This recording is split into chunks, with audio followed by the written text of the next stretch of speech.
নানান নাটকীয়তার পরও এনসিপির একাংশ জামাতের দিকে ঝুঁকছে। এনসিপির নতুন সিদ্ধান্ত হচ্ছে, যেটা নাহিদ ইসলাম বলছে, যে ক্ষমতা ও আসনের জন্য কারোর সঙ্গে সমঝোতা করা হবে না। এটা হচ্ছে এনসিপির নতুন বয়ান। এটা তারা বোঝাতে চেয়েছে যে এনসিপির মধ্যে যে দুইটা গ্রুপ, এনসিপির মেজরিটি চায় জামাতের সাথে জোট করতে এবং কিছু কিছু লোক চায় বিএনপির সাথে জোট করতে। তো সেই প্রেক্ষিতে মধ্যমপন্থী সিদ্ধান্ত যে না, বিএনপি জামাত কারো দিকেই যাবে না। এখন আসলে কি এই সিদ্ধান্তের উপর ইস্তেকামত থাকতে পারবে? এই সিদ্ধান্তের হাকিকত কি? এনসিপিতে আমরা অনেক নাটকীয়তা দেখেছি যে মাঝে মাঝে এমন ভাবে অ্যাক্ট করে অ্যাজ ইফ তারা জামাতের সাথে জোট করবে বা সমঝোতা করবে, আবার মাঝে মাঝে এমন এমন আচরণ করে যে জামাতের সাথে জোট করা অসম্ভব, পৃথিবী উল্টে গেলেও হবে না।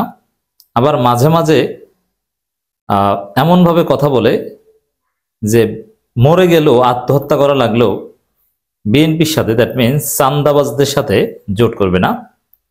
আবার মাঝে মাঝে বিএনপির সাথে মিটিং, খবর এগুলো পাওয়া যায় যে বিএনপির সাথে আসন সমঝোতা করছে। সেই প্রেক্ষাপটে এনসিপিতে চুলচেরা পর্যালোচনা চলছিল যে তারা কোন দিকে যাবে। শেষ পর্যন্ত মধ্যম পন্থা, দ্যাট মিনস বিএনপির সাথেও না, জামাতের সাথেও না, অথবা তৃতীয় শক্তি হিসেবে নিজেদেরকে ধরে রাখার চেষ্টা করা হচ্ছে। এই সিদ্ধান্ত কেমন? প্রথম কথা হচ্ছে যে এমন ভাবে কথাটা বলছে নাহিদ যে ক্ষমতা ও আসনের জন্য কারোর সঙ্গে সমঝোতা করা হবে না। মানে ক্ষমতা আসনের জন্য সমঝোতা করা মনে হয় খারাপ না। এনসিপির এই বয়ান, এটা টিকবে না। আপনি রাজনীতি করেন ক্ষমতা যাওয়ার জন্য, আপনি নির্বাচন করেন আসন পাওয়ার জন্য। অতএব সেই জন্যে জোট, সমঝোতা, ইটস ভেরি সিম্পল, এটা অ্যাকসেপ্টেড। অতএব এটা নিয়ে দ্বিধাদ্বন্দ্বের কিছু নেই। অথবা এটা খারাপভাবে উপস্থাপন করার চেষ্টা করেও পারবে না। দ্বিতীয় হচ্ছে ক্ষমতা আসনের জন্য কারোর সঙ্গে সমঝোতা করা হবে না, মানে নিদার বিএনপি নর জামাত। এখন বিএনপি চান্দাবাজ, বিএনপি সংস্কার বিরোধী, জুলাই ভুলে দেওয়া পার্টি, ভারতের দালাল, এইসব প্রশ্নে বিএনপি এবং এনসিপি রাজনীতির মধ্যে যে দূরত্ব, তাতে কিছুতেই বিএনপির সাথে জোট হয় না বা জোট করা যায় না, এনসিপির জন্য জায়েজ হয় না। কিন্তু জামাতের সাথে জোট করতে সমস্যাটা কি? কোনো সমস্যা নেই। জামাতের সাথে জোট কেন? জামাত কি চান্দাবাজি করে? জামাত এখন সবচেয়ে বড় দল, জনপ্রিয় দল, মানুষ গ্রহণ করেছে জামাতকে, চারদিকে জামাতের জয় জয়কার, বিজয়। এই সময় জামাতের সাথে জোট কেন করবে না? একটা জায়গায় তারা নাক সিটকাচ্ছে। এটা আবার এনসিপির জন্য আরেক অ্যালার্মিং খবর। কি? যে জামাত ধর্মভিত্তিক দল, হুজুরদের সাথে জোট করব, অতি ডানপন্থী। মানে এই যে একটা গণতান্ত্রিক দল, যাদের ইমেজ ভালো, যারা সৎ, যোগ্য, চান্দাবাজি করে না, কোনো অপরাধ করে না, যাদের কোনো দোষ ওইভাবে নেই, তাদের সাথে জোট করার ক্ষেত্রে ওই যে ধর্মীয় দল হিসেবে নাক সিট কেন? না, ধর্মীয় দল হিসেবে নাক, আপনি কি জামাত করছেন, নাক সিটকান বলেই তো আপনি এনসিপি, নইলে তো আপনি সরাসরি রোকন হতেন জামাতের। কিন্তু আপনি জোটও করবেন না। এর মানে সেই যে জামাতকে আদারিং করা, অথবা ডিহুম্যানাইজ করা, অথবা জামাতকে একদম মূল পলিটিক্যাল ফোর্স হিসেবে না দেখা, জামাতের অধিকার যথাযথভাবে স্বীকার করতে না চাওয়া, মানে এরকম একটা মনোভাব কিন্তু দেখা যায়। এটা এনসিপির জন্য অ্যালার্মিং।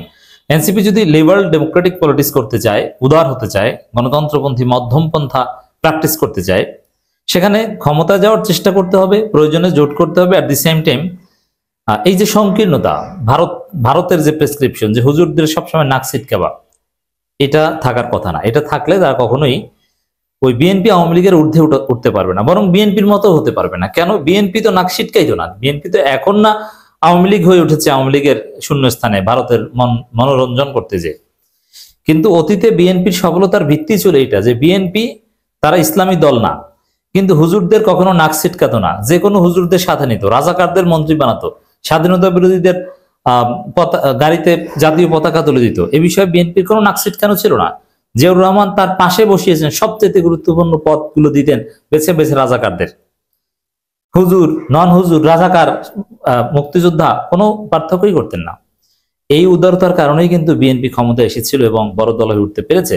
এখন না তারা ভারতের খপ্পরে পড়েছে, দ্যাটস ডিফারেন্ট। মানে এনসিপি যদি সফল হতে চায়, তাহলে এনসিপি কে ওই বিএনপি যেরকম অতীতে উদার ছিল, যে হুজুরদের নাক সিটকানো যাবে না, কিন্তু তারা তাদের রাজনীতি করবে, উদার রাজনীতি করবে, এবং প্রয়োজনে হুজুরদের সাথে জোট করবে, তাদেরকে কাছে টানবে। এরকম করতে পারলে এনসিপি সফল হবে। জামাত প্রশ্নে যেভাবে নাক ছিটকাচ্ছে, এতে এনসিপি সফল হবে না। অতএব বিএনপির সাথে জোট না করার সিদ্ধান্ত শতভাগ যৌক্তিক, কিন্তু জামাতের সাথে জোট করবে না ওই নাক ছিটকার প্রশ্নে, এই সিদ্ধান্তের উপর অটল থাকলে এনসিপি এবারে নির্বাচনে, আমি চ্যালেঞ্জ দিয়ে বলছি, এবারে নির্বাচনে একটা আসনও পাবে না।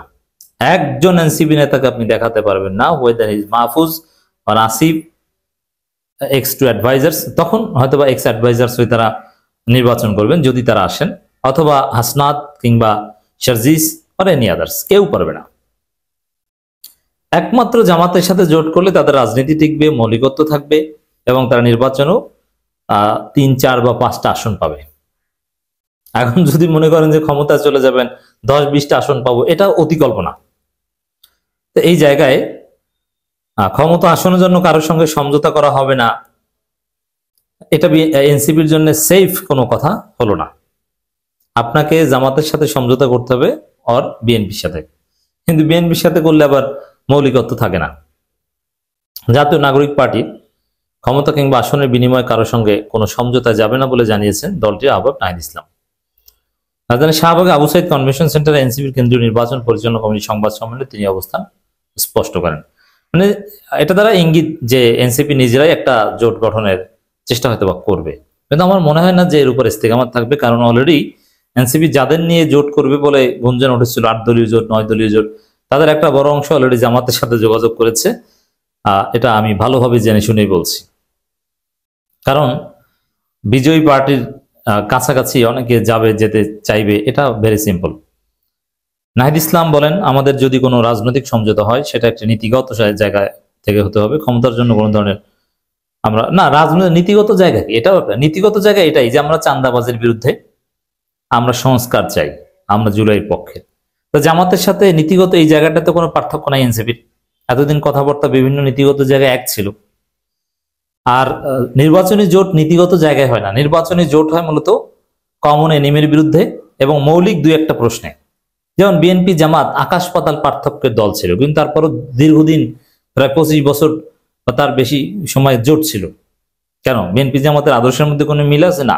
বিএনপির আদর্শ জাতীয়তাবাদ, চাঁদাবাজ, কিন্তু জামাতের আদর্শ ইসলাম, কোনো মিল নেই। তারপরও তাদের জোট টিকেছে কিভাবে? এই যে আওয়ামী লীগ এবং বামপন্থাও কি মিলে না? আওয়ামী লীগ এবং তরিকত ফেডারেশন কি মিলে? মাইজভান্ডারি মিলে না, তারপরও জোট হয়েছে। জোট মূলত নির্বাচনে জেতার জন্য, এখানে নীতিগত কোনো প্রশ্ন না। এনসিপি যেসব কথাবার্তা বলছে এগুলো নন পলিটিক্যাল এবং অবাস্তব কথা। এই নীতির উপর তারা ইস্তেকামাত থাকতে পারবে বলে মনে হচ্ছে না। At the end of the day ঘুরে ফিরে জামাতের সাথে জোট করতে বাধ্য হবে এনসিপি। এনসিপির নতুন যে সিদ্ধান্ত যে বিএনপি আওয়ামী লীগ কারো দিকে যাবে না, এটা তারা নিজেরাই আমল করতে পারবে না। মানে বিএনপি জামাত কারো দিকে যাবে না, এটা নিজেরাই আমল করতে পারবে না।